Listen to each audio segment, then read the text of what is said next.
बुआ मम्मी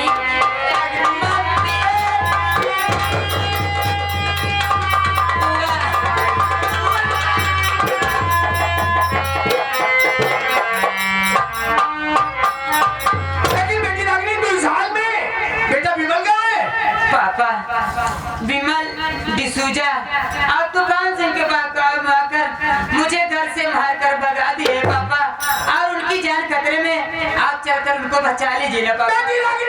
इसमें बेटा विमल की कोई गलती नहीं, वो तो इतनी शातिर है कि बेटा विमल उनके चक्रव्यूह में फंस गया है।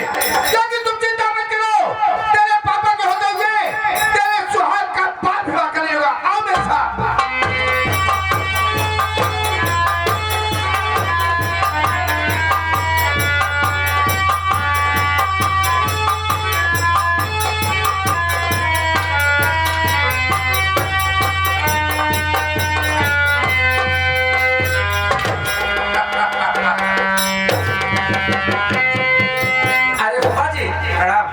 बेटा जब आगे मौत और पीछे मौत दिखे ना तो समझ लो अच्छे अच्छे बहादुर के हाथ पाँव नहीं दे रही। भगवान तुम्हारा भला करे, लेकिन नहीं करेगा। क्यों करे नहीं? हम उसे करने नहीं देंगे बेटा। फूफा जी आप कैसी बातें कर रहे हैं? वैसे सारी बात छोड़िए फूफा जी। फूफा जी फेरी की प्रॉपर्टी पर जितना ऐश करने का मजा आता है ना फूफा जी, उतना अपनी कमाई के पैसे में नहीं है। सही सही। हराम की ज्यादा सोची है। हराम की कमाई पे ज्यादा ऐश करना चाहते हो? हाँ मिले तो ऐसे करेंगे। फेरी की प्रॉपर्टी पे ऐश करने का मजा कुछ और होता है ना।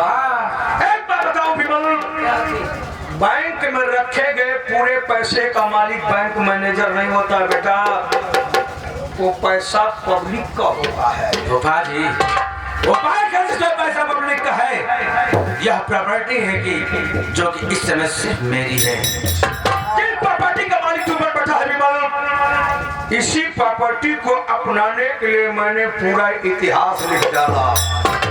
कहने का मतलब जानना चाहता है? जरूर। तो सुन, इसी प्रॉपर्टी को अपनाने के लिए मैंने तेरे ससुर के पिताजी को तीसरी मंजिल पे मारा था।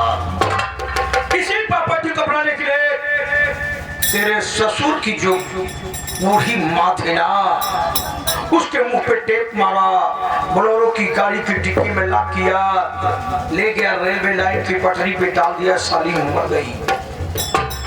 इसी प्रॉपर्टी को बनाने के लिए मैंने तेरी सासू जो बहुत थी धांसू, तेरी सासू की इज्जत लूटना चाहता था। तेरी सासू मेरी बात नहीं मानी, तेरे ससुर से झूठा इल्जाम लगवा करके मैंने तेरी ससुरिया को घर से भगवा दिया।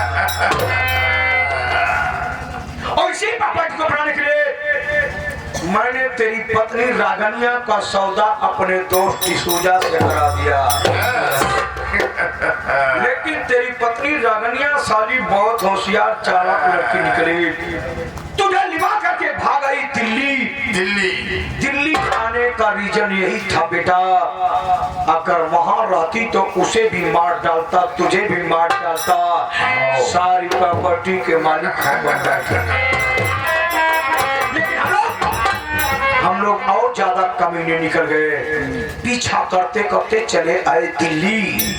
दिल्ली आने के बाद डॉक्टर अंजलि हॉस्पिटल जा रही थी। हम दोनों ने मिलकर के उसका किडनैप किया। किडनैप करने के बाद फोन पर उसके माँ बाप को इन्फॉर्म किया, उसके माँ बाप को बुलाया, कब्जे में लिया, कमरे में बंद किया।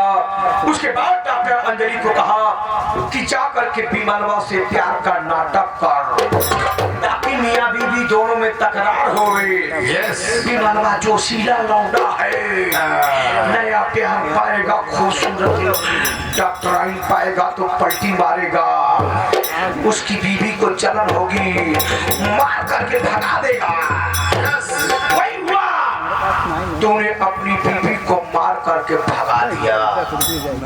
और सुन, इसी प्रॉपर्टी को अपनाने के लिए, जिस प्रॉपर्टी का मालिक तू बन बैठा है, इसी प्रॉपर्टी को अपनाने के लिए मैंने अपनी पत्नी रे, जिसके साथ अग्नि माता को साक्षी मान करके साथ फेरा लिया था, इसी प्रॉपर्टी को अपनाने के लिए मैंने अपनी पत्नी रामकली के चेहरे पर तेजाब डाल दिया।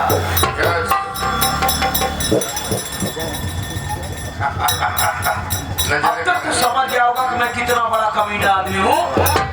अच्छी तरह। यही तुम्हारी नजर में रिश्तों की कोई अहमियत नहीं है। कुछ नहीं, मौत किसी से करती नहीं रिश्तेदारी, कल उन लोगों की तो आज तेरी बारी। बस मरने से पहले इतना बोलो, हिंदुस्तान मुर्दाबाद। कभी नहीं बोलूंगा। फौजी का बेटा हो, समझाना। बहुत सारे नहीं तो मार दूंगा, साले तो आगे कम पीछे ज्यादा हो लोग। वैसे नए खून में इतना उबाल होना जरूरी है। लेकिन एक बात बताऊं बेटा, जब दूध के दांत ताजे ताजे निकलो, थोड़ा नरम चीज खाया करो, नुकसान पहुंचे। ये दूध के दांत नहीं, वे पत्थर के हैं, जिसमें तेरे जैसे बड़े बड़े देश के गद्दार पिस जाते हैं। पत्थर पीसने से कभी मैदान नहीं हुआ है। हम दोनों को मारने वाला हिंदुस्तान में पैदा जी रहा है तो। अब बोल हिंदुस्तान को फौजी का बेटा हूँ।